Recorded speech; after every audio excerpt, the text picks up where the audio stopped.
Vamos a seguir con la serie. Hoy culmina la escuela de Cristo. Falta el capítulo 17, la oración, que son unas 4 a 5 enseñanzas más para terminar con la serie más larga que hice. Pero hoy vamos a terminar con el capítulo 16 y vamos a terminar con esta escuela de Cristo, la enseñanza que el Señor le da. ¿Sobre qué? De la escuela de la santidad. Evangelio de San Juan, capítulos 13 al 17. Y esta última parte, que yo la denominé una santidad para deleitar el corazón de Dios y de los hombres, entramos a esta última enseñanza hoy. Recordemos, el tema de hoy es el 31 y es la segunda parte, el mismo tema que la vez pasada, la exhortación de despedida de Cristo. Exhortación, el consejo de despedida del Señor y su promesa de victoria. Fíjense. Vamos de vuelta a leer el pasaje en cuestión en el Evangelio de San Juan, capítulo 16, versículo 25 hasta el final, en la Reina Valera. Juan 16, 25 dice así. Sígame usted ahí en su Biblia. Estas cosas os he hablado en alegorías. Acuérdense, alegorías dijimos que era ¿qué? Un misterio, un enigma, ¿no? La hora viene cuando ya no os hablaré por alegorías, sino que claramente os anunciaré acerca del Padre. Ahí está el primer punto que vimos la semana pasada. ¿Qué va a anunciar? Del Padre, conocer al Padre, saber quién es el Padre Celestial. 26. En aquel día pediréis en mi nombre y no os digo que yo rogaré al Padre por vosotros. O sea, el Padre no es que lo hace, dijimos, de mala gana, ¿verdad? Me lo pide mi hijo, por eso tengo que ayudar a estos pecadores.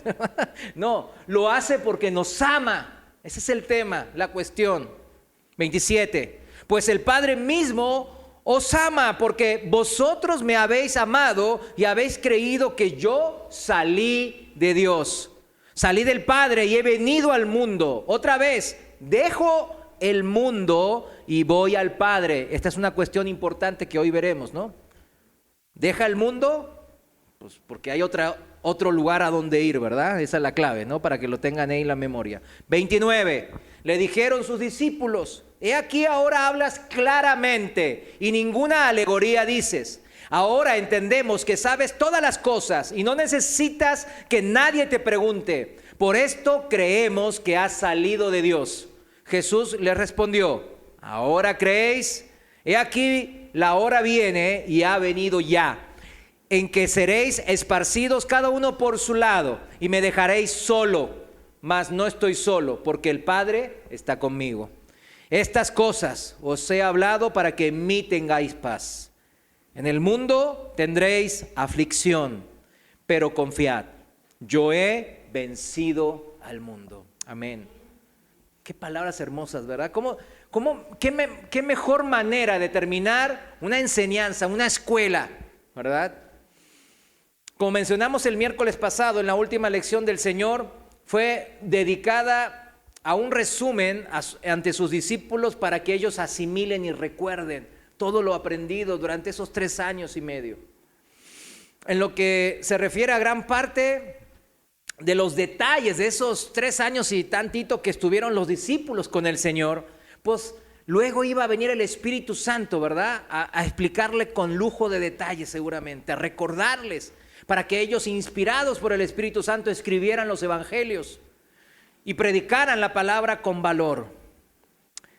Lo podían y lo iban a traer a la memoria más adelante a través del Espíritu Santo. Pero había 2 hechos, dijimos, 2 hechos esenciales en todo aquello que Cristo les había enseñado a los discípulos, que era muy, muy necesario resumir ahora, grabándolos en su memoria, en su mente y en su entendimiento. Y vivimos la vez pasada, vimos el primer punto, eran 2. La primera, la enseñanza esencial en torno del Padre. Y la segunda, que hoy veremos, la enseñanza esencial acerca de Cristo mismo. O sea, el Padre y Cristo, ¿verdad? Vamos a hacer un resumen, porque quiero que quede bien de lo que vimos la semana pasada acerca del primer punto, del Padre. Y vimos que muchas veces nosotros nos maravillamos porque el Señor en el Antiguo Testamento se mostraba, así como decía, en alegorías, en enigmas, como un misterio, como medio encubierto. Toda la sabiduría y la gracia y la majestad de nuestro Dios y Padre, ¿verdad? Y Cristo vino y llegó a esta tierra, salió del Padre para poder revelárnoslos todo ese conocimiento esencial para nuestra vida en Cristo. Y veíamos cómo Él predicaba e iba, y ahí en los evangelios. No sé si recuerda usted la primera vez que leyó los evangelios.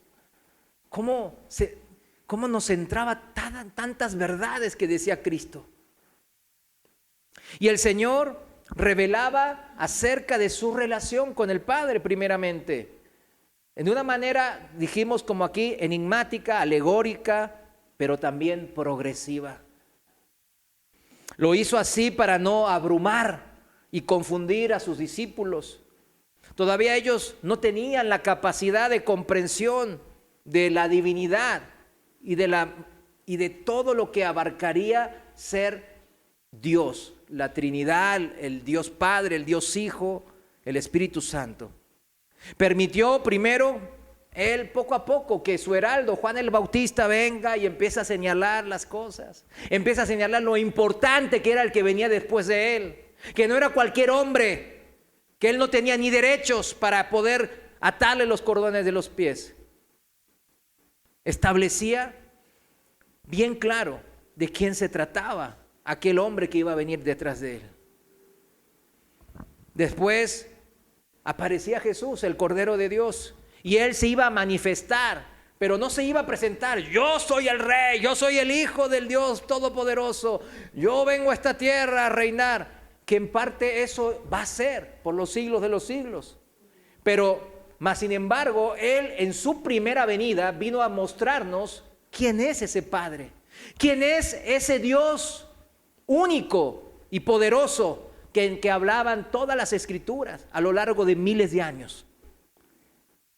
Y Él se manifestó en humildad, en sabiduría y en amor. Día a día los discípulos veían a ese Jesús, a ese que Juan el Bautista había dicho que era un grande como ningún otro. Y Él vino y se humillaba, era manso, era sabio y expresaba amor en todo lo que Él hacía. Ellos estaban maravillados, ¿verdad?, con este carácter inusual y también impresionados, claro, de los milagros que hacía repetitivamente una y otra vez. Pero lo que más les impactó a los discípulos era su pretensión de ¿qué? De tener autoridad para perdonar pecados, dijimos, ¿se acuerdan? Estamos repasando lo que vimos la semana pasada. La cual, cuando uno habla de la autoridad de perdonar pecados, ¿qué confirma? ¿Qué exhibe? Que es Dios, ¿verdad? Porque el único que puede perdonar pecados es Dios. Pero Él exudaba esa autoridad, mis hermanos. Él no decía: yo tengo esa autoridad, respétenme. Sino que Él decía las cosas como son, en mansedumbre, en humildad siempre. Y exhibía y confirmaba en su forma de actuar y en sus milagros continuos. No eran meramente palabras lo que decía Jesús. Era impactante por eso, porque hablaba con autoridad, no como los anteriores a Él. Hablaba con autoridad y ejercía la autoridad, pero no la ejercía como un dictador o tratándonos de imponer su autoridad, sino que Él la exigía con amor, con paciencia, con humildad. Nadie de los grandes profetas del Antiguo Testamento, nadie de esos que hicieron grandes milagros delante de los hombres, había proclamado semejante cosa. Nadie. Jesús hasta asumió el nombre de Dios, ¿se acuerdan? Dijo: si no creéis que yo soy, moriréis en vuestros pecados. Juan 8:24, ¿no? Más claro, ni el agua. claro y directo estaba hablando el Señor. Cuando Felipe, ¿se acuerdan? Cuando Felipe le preguntó, pues enséñanos de una vez al Padre, ya tanto enigma, tanto misterio y ya sabemos que vienes del Padre, eres poderoso, eres manso, humilde, ya lo entiendo, pero ahora enséñanos al Padre, queremos verlo. Primeramente, muchos dicen de Felipe, este Felipe no sabe nada. Pero fíjense, yo le tomo la actitud a Felipe. Felipe estaba ansioso de ver al Padre, quería ver al Padre, porque Jesús lo representaba de una manera gustosa. Él quería ver al Padre. Si así es el Hijo, ¿cómo será el Padre? Cristo simplemente, ¿qué le contestó a Felipe? El que me ha visto a mí, ha visto al Padre. ¿No crees que el Padre está en mí y yo en el Padre? Directo. Ahora ya no entiendo cómo algunos dicen que Cristo no es Dios, ¿verdad? Más directo no puede ser el Señor. Jesucristo era la manifestación de un Dios que es espíritu en esencia, pero que se hizo carne y se humilló para poder realizar la obra máxima del Señor. En este Dios que no solo quería darse a conocer como el Dios todopoderoso, el creador de los cielos y la tierra, ¿verdad? Que era lo que acentuaban muchas veces los judíos. El Dios, Elohim, el Shaddai, todo así, ¿no? Sino que en Cristo Jesús, Dios buscaba una relación íntima, uno a uno, personal con los hombres, que fuese muy superior a una relación de creador y criaturas. Eso es lo que buscaba en Cristo Jesús. De eso se trata las buenas nuevas de salvación. Se propuso entonces elevar a sus criaturas mediante un nuevo pacto, un nuevo nacimiento desde arriba a una relación de padre a hijo. Fíjense, como la que tuvieron desde siempre el Padre Celestial y su unigénito Hijo, ¿verdad? Nuestro Señor. Pensémoslo de esta manera. ¿Qué más grande amor? ¿Qué más grande amor que adoptar como hijos a los hijos de mi enemigo? ¿Se da cuenta? ¿Sí lo ha entendido la analogía? Porque mientras estábamos en el mundo, dice la palabra que somos hijos del maligno, porque estamos bajo la influencia del diablo. Constantemente pecamos contra Dios. Pero qué grande amor, ¿verdad? De querer adoptar a los hijos de tu enemigo, ¿verdad? Jesús es el que nos representa a su Padre y lo hace representándolo en todo su ser, en su carácter, amoroso, alegre, manso, paciente, bondadoso, fiel, en su poder, que es sobrenatura, que está sobre todas las leyes naturales y de las ciencias, hasta el grado que puede resucitar a las personas de la muerte. Y más importante y fundamental, puede resucitar para una vida eterna. Él puede dar vida eterna. No solamente la carne puede resucitar, el cuerpo, como a Lázaro, ¿verdad? O al hijo de la viuda de Naín, sino vivificar el espíritu para poder estar en la presencia del Padre. Mis hermanos, esto es increíble. Esto es por lo que nosotros hoy hemos estado aquí, venimos aquí, porque hemos entendido esto. ¿Y qué podemos decir, verdad? Como decía Pablo, que leímos la vez pasada en 1 Timoteo 3:16, e indiscutiblemente grande es el misterio de la piedad. Dios fue manifestado en carne. Dios fue, ¿qué? Manifestado en carne. Dios se hizo carne, se hizo humano, mortal, justificado en el Espíritu, visto de los ángeles, predicado a los gentiles, creído en el mundo y recibido arriba en gloria. Fíjense, hermoso. Y todo el enigma o misterio de la identidad del Padre, adaptada entonces a la capacidad limitada de comprensión de los discípulos, eso no iba a durar para siempre. Esa fue también algo que nos decía el Señor aquí. Dice que la hora viene, dice el Señor, cuando ya no os hablaré con lenguaje enigmático, alegoría, sino que claramente os anunciaré acerca del Padre. Fíjense, claramente. Y la hora a la que se refería vino tras su muerte, su resurrección y su ascensión al trono del Padre, ¿verdad? esa resurrección es la que demostró con más elocuencia que había sido posible a través de simples palabras. ¿Qué cosa? Que Jesús era el Hijo de Dios con poder, dijimos. Romanos 1:4. Su resurrección también demostró que la cruz no había sido ningún accidente ni ningún desastre para Dios, que era perfectamente consecuente, y subrayamos la palabra consecuente. ¿Con quién? Con el ser y el carácter de Dios. Y dijimos que consecuente, ¿qué era? Era una calidad importante que implica coherencia entre palabras y acciones. De hecho, constituyó la expresión más clara, la muerte de Cristo, más clara ¿de qué? Del corazón de Dios, que jamás había producido a lo largo de toda la historia de la humanidad. Entonces, la cruz de Cristo, las obras del Señor, son el acontecimiento central del tiempo y de toda la eternidad planeado, según su consejo y su presciencia, ¿verdad? Previo conocimiento de Dios antes de la fundación del mundo. El Padre Celestial era el Dios todopoderoso, capaz de crear con unas palabras todo el universo, visible e invisible, ¿verdad que sí? Pero este poderosísimo Dios quiso manifestarse en el poder del Evangelio, usar todo su poder para salvar. Fíjense, porque sobre todo quiso Él revelarse a los hombres como el Dios que es amor. Él quería demostrar eso, mis hermanos. Entonces, el principio más importante que ellos necesitaban comprender, los discípulos, sobre las enseñanzas de Jesús, era el siguiente. Juan 16:27, el Padre mismo os ama.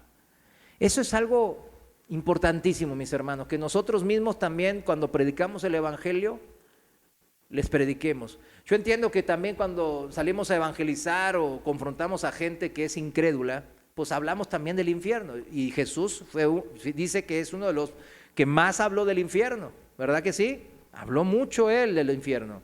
Ahora, pero nuestro centro principal debe ser conocer este amor del Padre.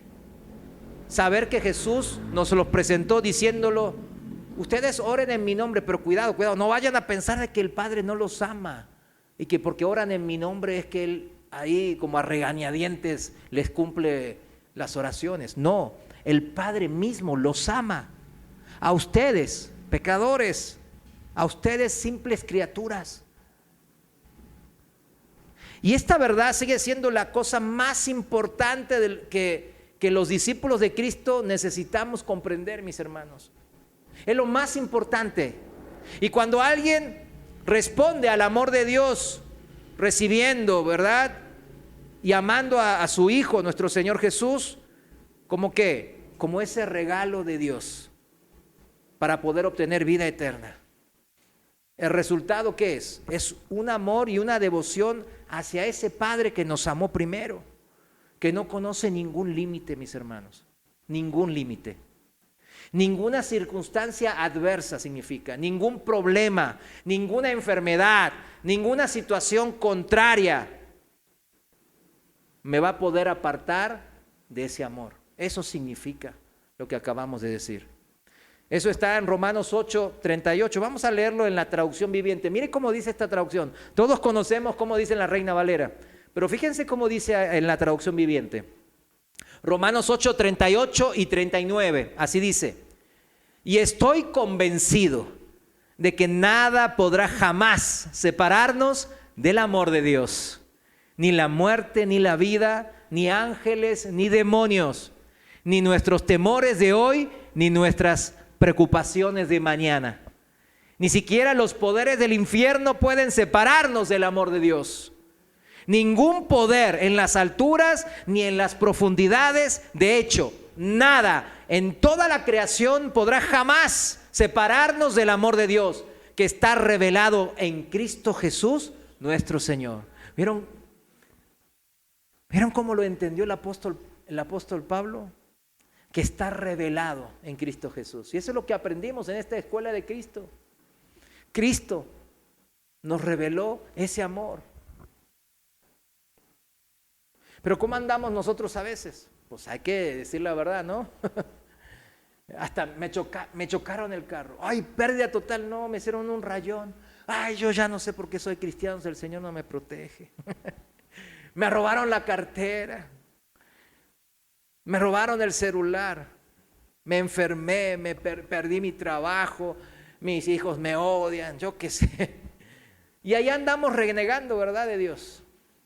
Menospreciando, ¿verdad? Todo esto que acabamos de aprender. Que nada nos pueda apartar de ese amor. Pero es porque nosotros hemos conocido de ese amor. Yo me puedo apartar de algo que yo abrazo, ¿verdad? Yo entiendo como mío. Yo no me puedo apartar de algo que yo ni conozco o no entiendo. ¿Sí se da cuenta de eso? Por eso les habla a los cristianos como gente que nadie nos va a apartar de eso. Si nos mantenemos firmes en nuestra fe, nada ni nadie. Por eso en la Biblia aparecen también cosas tremendas, ¿no? Persecuciones. Ahí en el libro de los Hechos y en el libro de Apocalipsis, la persecución final. Y uno puede decir, híjole, el anticristo nos va a descabezar y nos va a esto. Bueno, no sé quién van a estar ahí, ¿verdad? Pero yo creo en las promesas del Señor, ¿verdad? Nada nos apartará el amor de Dios. Es que no me ama porque me van a decapitar. No han entendido. Sí entendemos, ¿verdad? Gloria a Dios. Recordemos entonces que el Señor Jesús vino a enseñarnos entonces, ¿a quién? Al Padre, a través de su ejemplo. ¿Y qué Padre nos mostró? Un Padre que daría todo, absolutamente todo. Ni a su Hijo amado lo escatimó por amor a nosotros. Y este fue el resumen de la primera enseñanza, la enseñanza esencial en torno al Padre. Hoy la enseñanza esencial en torno a Cristo. Bueno, llegaba este momento de determinar hasta qué punto los discípulos, ¿verdad?, habían comprendido lo más importante que había el Señor enseñado acerca de Él mismo. La validez de todo lo que llevaba dicho descansaba en una gran verdad fundamental que Él decía en Juan capítulo 16, 28. Salí del Padre y he venido al mundo. Otra vez dejo el mundo y voy al Padre. Un versículo que muchas veces menospreciamos, ¿verdad que sí? Ay, este señor habla como en trabalenguas. Pues sí, salió del Padre, vino al mundo y se fue otra vez al Padre. Sí, claro. Pero este versículo es importantísimo, mis hermanos. Estas palabras fueron pronunciadas por alguien que junto con el Padre y el Espíritu Santo son miembros de la triunidad, que es Dios, un solo Dios.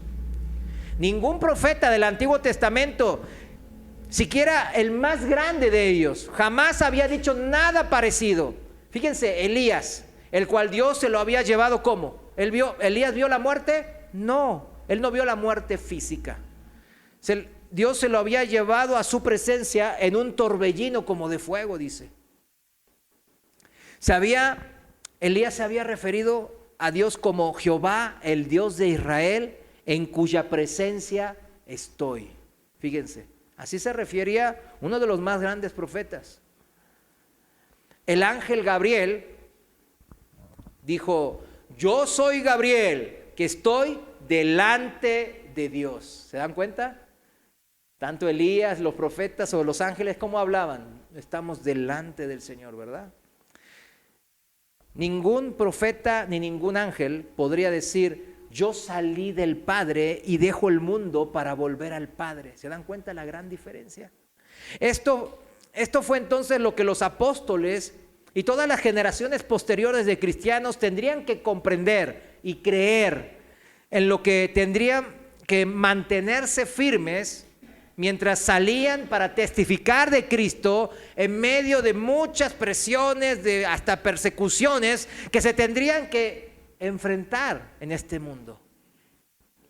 A fin de comprender por qué esto es tan importante, vamos a considerar solamente un episodio de la historia en el Antiguo Testamento como ilustración para entenderlo mejor.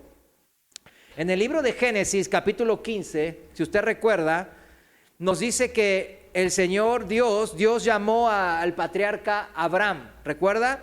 Y lo estableció como el antecesor de una nueva nación que Dios le iba a levantar para desempeñar un papel especial en la historia. Ese es el pueblo de Israel, ¿verdad? Los descendientes de Abraham. Pero no todos los descendientes, ¿verdad? Sino a través de la línea, ¿verdad? Mesiánica, que sería a través de Isaac, a través de Jacob, ¿verdad? Dios dio a Abraham un bosquejo, ¿verdad? De cómo se iba a desarrollar la historia de esta nación. ¿Se da cuenta? Vaya, después léalo en el capítulo 15. Es hasta yo me recuerdo cuando leí eso por primera vez, dije, wow, cómo el Señor puede explicar todo lo que va a pasar, no solo de mi vida, sino de la vida de todos mis descendientes, ¿verdad? A través de cientos de años. Y eso es lo que Abraham recibió de parte de Dios.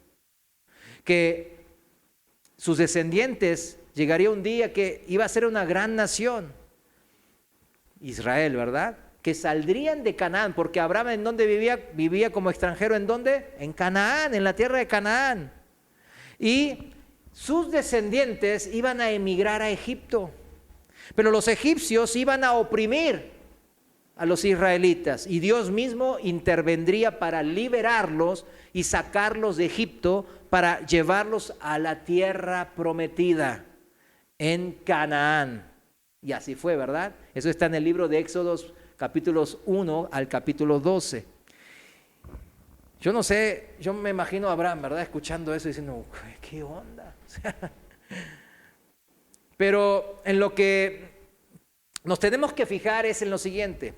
Cuando Dios, ya pasados los años, las centurias, envió a Moisés a Egipto, ¿verdad? Como el libertador de su pueblo, para exigirle a Faraón. ¿Quién era Faraón? El rey de Egipto, ¿verdad?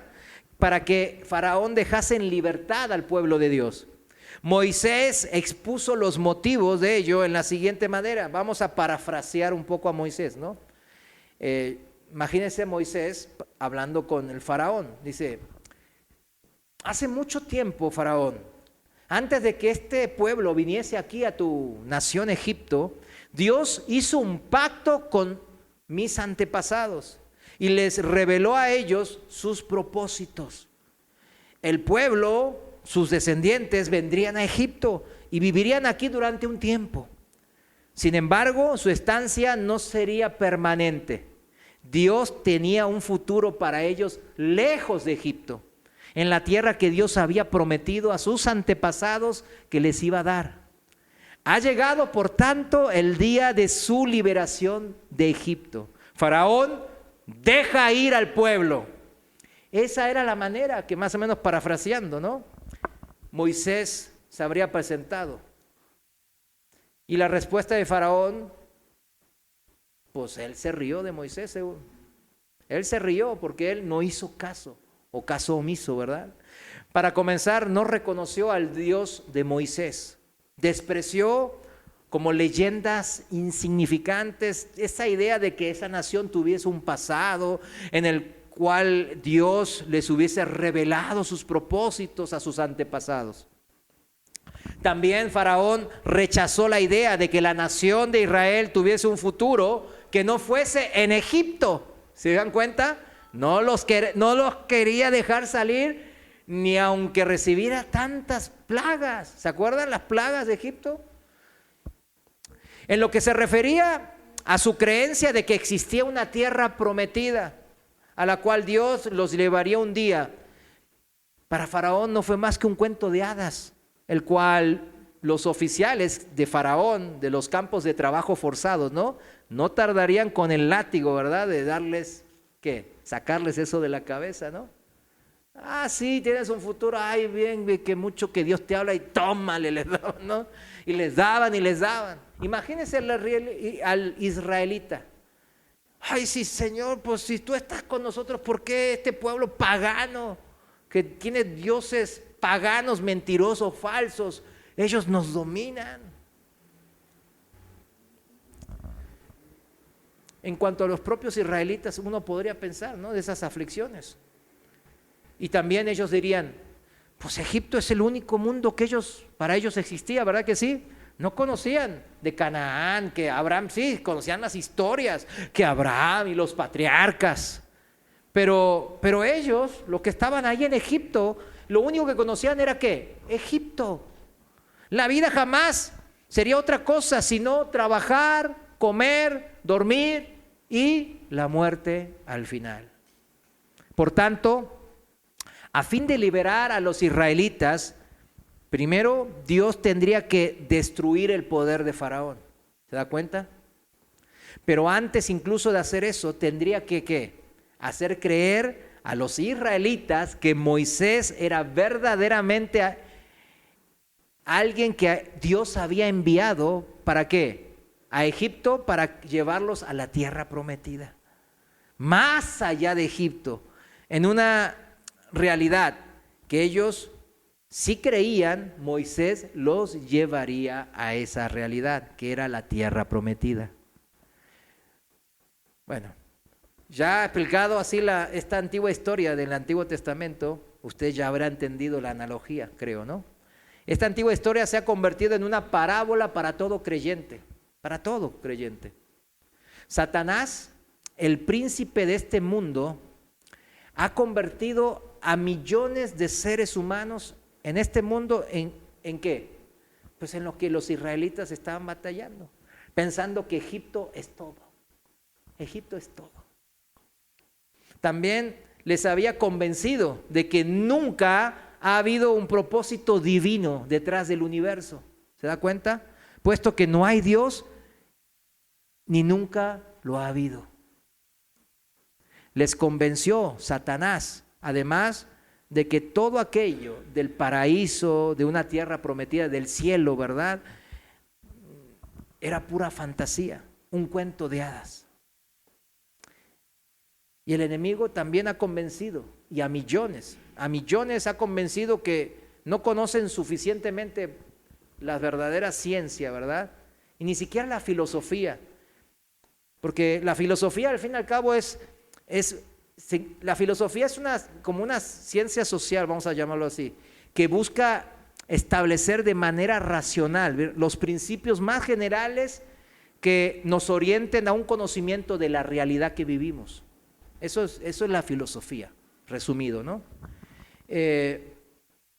Y Satanás convence a millones de personas que por ahí de ciencia no saben, de esta filosofía tampoco saben, de la realidad que viven.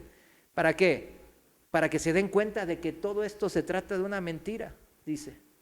No, un más allá, un cielo, una tierra prometida, puros cuentos. De que la fe en Dios es poco científico. Yo he estado muchas veces hablando con conocidos, ¿verdad? Porque Dios nos manda justamente a eso. Cuando usted tiene a alguien incrédulo, ¿qué significa incrédulo? Que no tiene fe, que no conoce el amor de Dios, vamos a decirlo así en lo que hemos conocido en esta serie. Entonces usted se debe acercar para que esa persona, en oración, claro, para que esa persona empiece a conocer de ese Dios que le ha amado primero, pero que entienda que ese más allá, ese cielo, ese paraíso, esa tierra prometida por el Señor en la eternidad, no es algo poco científico, y no me voy a poner a hablar de los detalles porque si no aquí nos pasamos toda la noche, ¿verdad? Es precisamente, mis hermanos, cómo Satanás hace todo eso, sin el verdadero conocimiento de las ciencias básicas, y la gente, especialmente los jóvenes. No, las ciencias nos han enseñado que millones de años tienen que pasar para que una roca se convierta en una cosa viva, que de la nada se cree todo. ¿Vieron? Eso es lo que ahora la ciencia enseña. Yo a veces, y alguno puede decir, nunca me lo puse a pensar así, pero es lo que enseña la ciencia ahora, y se burla de la Biblia. Yo digo, es más cuento de hadas y más tonto pensar que todo esto se creó de la nada, como ahora la ciencia dice, y que por más millones de billones de años que pasaran, Algo que es no vivo no puede pasar a ser algo vivo. ¿Sí lo entiende? Es algo que ellos no lo entienden, que la vida tiene una complejidad que va más allá de muchas células interactuando, ¿verdad? La vida va más allá de eso. Por eso es precisamente por este motivo por el que Satanás ha convertido este mundo ¿en qué? En una cárcel. Y la vida en una existencia sin esperanza, mis hermanos. ¿Cuántos estuvimos ahí? Yo recuerdo muy bien cuando estaba yo en esa cárcel del mundo, ¿verdad? Y en esa época yo viajaba mucho al otro lado, a China, a mi país, a Corea, y viajaba mucho, ¿no? Por más mucho que viaje, yo me sentía encerrado y vacío, en una existencia, como bien dijimos, sin esperanza. No hay nada, vacía. Un mundo como cárcel que solo puede, ¿qué puede esperar el reo de esa cárcel? El día de su sentencia. O sea, los reos que están sentenciados a muerte viven ¿cómo? Sin esperanzas. No hay ninguna esperanza. O recuerde cuando usted no conocía a Dios, cuando usted no creía en Jesucristo.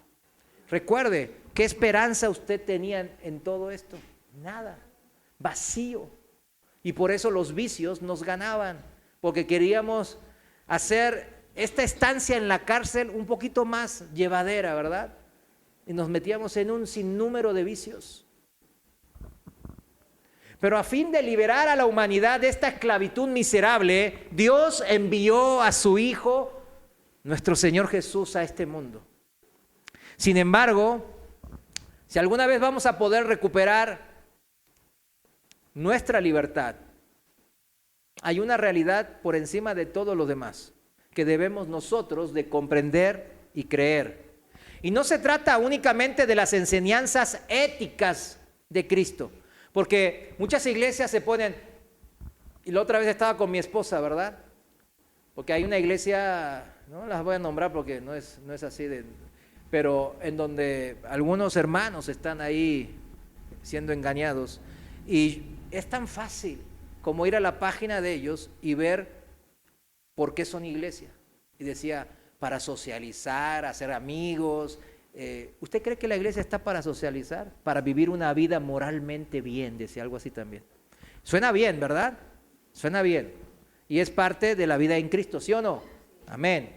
Pero no es lo principal. Eso es consecuencia de ser cristiano. Lo principal no se trata de las enseñanzas éticas de Cristo, que ahí está el sermón del monte, ¿verdad? Pura moralidad, ética que nos da el Señor en un discurso que muchos ateos, incrédulos, tipifican de épico. Épico, yo escuché a varios pensadores y filósofos del mundo. Porque dicen, ¿cómo armó? Porque le dicen filósofo a Jesús, ¿no? Este filósofo, ¿cómo armó este sermón del monte? De una manera como si fuese un profesor de universidad. Claro, es el Dios creador, ¿verdad? No más que ellos no lo conocen de esa manera. Se trata, mis hermanos, que debemos nosotros comprender y creer que esto que dijo Jesús, yo salí del Padre y he venido al mundo. Eso es algo importantísimo. ¿Por qué? Por tanto, si uno entiende eso, este mundo entonces no es el único mundo que hay. ¿Sí lo entiende? Y esa es la esperanza bienaventurada que nosotros tenemos. Nuestras esperanzas no están en este mundo. Porque entonces mientras más viejito me haga, mientras más enfermo esté, porque me puede dar una enfermedad terminal, entonces ya, lo cristiano se me fue, ¿sí me entiende? Lo cristiano se me fue, porque si el cristianismo para mí es que Dios me haga millonario, me haga próspero en este mundo y con eso se acabe el cristianismo, entonces si yo me enfermo, si yo envejezco, ¿cuántos estamos envejeciendo? A ver, levante la mano. Pues todo. Hasta la chiquita ahí está envejeciendo. Todos estamos envejeciendo, aunque ellos no lo saben, ¿verdad? Todos. Si este mundo fuese lo único que habría, pues seríamos muy tristes. Nuestras vidas estarían vacías, como aquel reo que nomás está esperando el cumplimiento de su sentencia de muerte. Es todo. ¿Se fijan que muchas veces hay debates en el mundo académico de las ciencias, ¿verdad? De cuántas dimensiones habría en el universo. Sí, no sé si vieron esos debates. Y que está la cuarta dimensión y que está en esta dimensión y que hay universos paralelos. De hecho, vieron que hicieron películas así, ¿verdad? De los superhéroes con universos paralelos y todo un sinnúmero de cosas. Pero la Biblia nos dice que hay un mundo diferente a este que estamos viviendo. Un mundo que está hecho principalmente por lo espiritual, que es eterno, y que ahí vive un Dios que nos ama de una manera magnífica y sin condiciones. Ni este mundo, mis hermanos, es todo, ni el mundo venidero no existe. Detrás de todo esto, de estos dos mundos, está un Padre.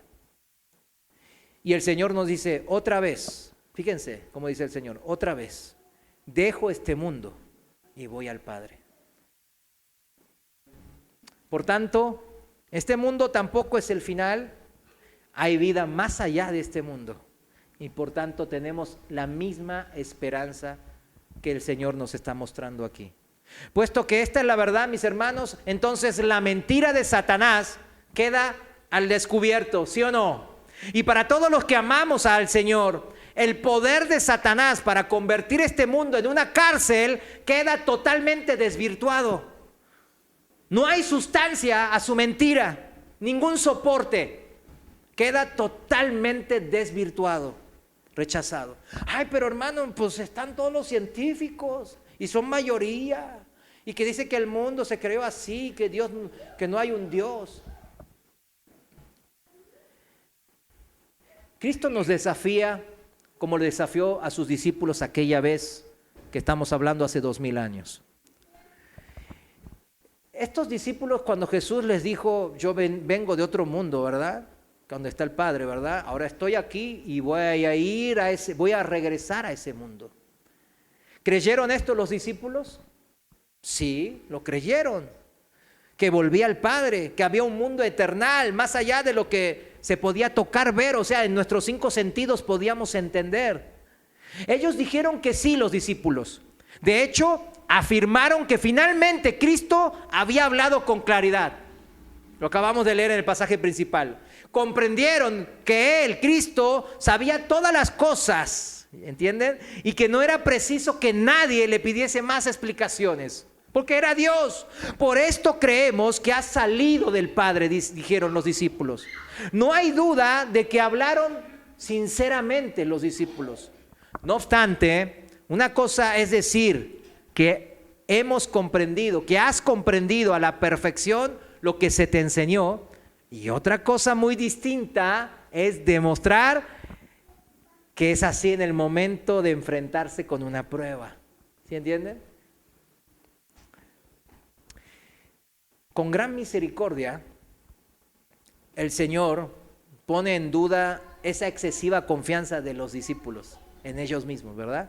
Claro, ya por fin entendemos, ya entendimos, ya nos cayó el 20, tú eres Dios. ¿Ahora creéis? Esa es la respuesta del Señor. ¿Ahora creéis? Porque al cabo de muy pocas horas ellos se iban a enfrentar a una prueba de una severidad imprevisible. El Señor lo sabía. La fe de los discípulos se tambalearía y su comprensión de la verdad demostraría no ser tan firme como ellos creían. Chéquenlo. Abandonarían a Cristo y huirían, algunos despavoridos, Uno dice que huyó hasta desnudo, porque ya me quería vestir y no sé, por ahí andaba ahí en el baño, ¿verdad? En los arbustos, porque en el baño eran los arbustos.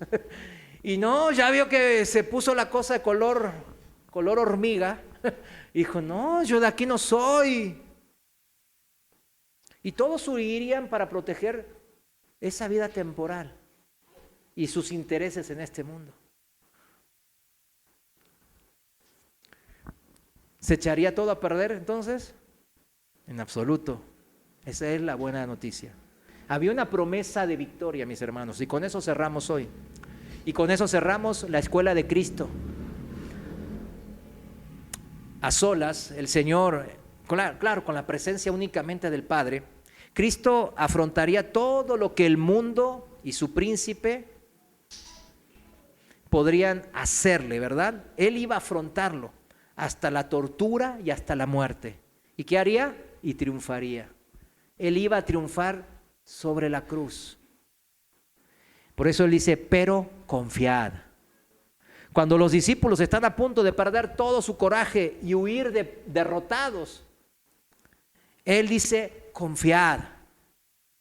En el mundo tendréis aflicciones, pero en mí podéis tener paz, pues yo he vencido al mundo. Claro, ¿cómo entender eso? Si ellos todavía estaban atados a este mundo, ¿verdad? Por eso salieron corriendo, por temor a morir. ¿Cómo entender estas palabras en este momento? Pero lo entenderían después. Él había vencido cuando el mundo decía, Cristo derrotado en la cruz, miren, humillado, clavado en un madero. Pero él ahí triunfó sobre todas las huestes de maldad y todos los siervos del maligno. Desbarataría al satánico carcelero, reventaría los muros de la cárcel. Con su muerte y su resurrección se abrirían las puertas de par en par, mis hermanos. Y al salir victorioso y ascender a su Padre, él iba a compartir su victoria con todos los suyos. En Cristo, ellos también serían más que vencedores mediante aquel que los amó. Ahora por eso, hay que citar bien Romanos 8:37, mis hermanos. Porque no somos más que vencedores cuando nos dieron una casa, ¿verdad? Me saqué la lotería. No somos más que vencedores ahí, sino que somos más que vencedores cuando comprendemos esto. Que es una victoria absoluta de Cristo, que Él obtuvo en la cruz, en el sufrimiento y el calvario de la cruz. Y que Él comparte gustoso con nosotros lo que le hemos creído. Por eso el apóstol Pablo puede compartir con sus hermanos en la fe esta aseveración que ya leímos ahí mismo en Romanos 8. ¿Cómo dice en la Reina Valera? Por lo cual estoy seguro de que ni la muerte, ni la vida, ni los ángeles, ni los principados, ni potestades, ni lo presente, ni lo porvenir, ni lo alto, ni lo profundo, ni ninguna otra cosa creada nos podrá separar del amor de Dios que es en Cristo Jesús nuestro Señor. Por eso Él tiene esta convicción. Si los creyentes de nuestra generación queremos nosotros levantarnos, ¿verdad? Muchos, hasta predicamos hace unos domingos, ¿no? Del avivamiento, verdadero avivamiento, ¿no? Queremos levantarnos, ¿verdad? Para despertar, vivificar, ser parte de esa vivificación de espíritus que el Señor quiere en este mundo oscuro. Y dar testimonio de Cristo nuestro Salvador ante nuestros contemporáneos. Nosotros debemos de aprender entonces el secreto de la victoria sobre este mundo. ¿De qué victoria le va a hablar usted? O sea, ¿vio? Eso es importante. Somos más que... Hay victoria en el Señor, amén, amén. Y ellos, sí, ¿qué victoria? Bueno, entonces, ¿qué piensan ellos? Entonces, ¿por qué estás enfermo tú? ¿Qué victoria? Mira cómo estás enfermo. No tienes ni siquiera un techo. Mira tu ropa toda rota. No han entendido, ¿verdad? Pero lo triste es que cristianos, hermanos en Cristo, tampoco han entendido el secreto de la victoria en Cristo Jesús. Y por eso el mundo no brilla, porque la luz del mundo, que es la iglesia, ¿verdad?, que reflejamos la luz de Cristo, no lo está haciendo. Y la oscuridad se hace más intensa, mis hermanos, si así se pueda decir. Se hace más oscura. ¿Cómo están nuestros jóvenes? ¿Cómo está el mundo que usted conoce? Hoy le decía que estábamos hablando ahí con el pastor Tony Ortiz y me decía varias cosas. Yo digo, wow, qué mundo, qué tremendo. ¿Cómo está el mundo? Lleno de decepción. Dentro de la iglesia. No estoy hablando fuera de la iglesia. Ahí ya sabemos que hay decepción. Pero dentro de la iglesia hay engaño y decepción. El mundo ha influenciado a la iglesia y no la iglesia al mundo, como quería el Señor. Y esto es la triste historia que el Señor ya nos había advertido, que en los últimos tiempos así sería. ¿Cuántos saben que vivimos los últimos tiempos? Vivimos los últimos tiempos. Téngalo por seguro. Y aquí lo tenemos también, mis hermanos, con esto cierro, en palabras del apóstol Juan. Y este es un pasaje que deberíamos de saber. Híjole, cuando nos sentimos derrotados, sentimos que el mundo nos está ganando, nos sentimos hasta deprimidos, ¿verdad? Como el salmista a veces se sentía deprimido y clamaba al Señor, ayúdame, Señor, ¿por qué en el mundo a la gente le va bien y yo soy tu hijo, así estoy? ¿Verdad? Tenemos un pasaje que dice así, Primera de Juan 5, 4 y 5, versículos 4 y 5. Primera de Juan 5, 4 dice así, porque todo lo que es nacido de Dios vence al mundo. Todo lo que es nacido de Dios vence al mundo. Esto es algo categórico. Esta es una afirmación categórica, mis hermanos. Esto no es una especulación, ¿se da cuenta? No es un lenguaje especulativo. Todo lo que es nacido de Dios podría vencer al mundo. Es categórico, vence al mundo. Vencemos al mundo, no el mundo nos influencia, mis hermanos, como ahora está pasando en la iglesia.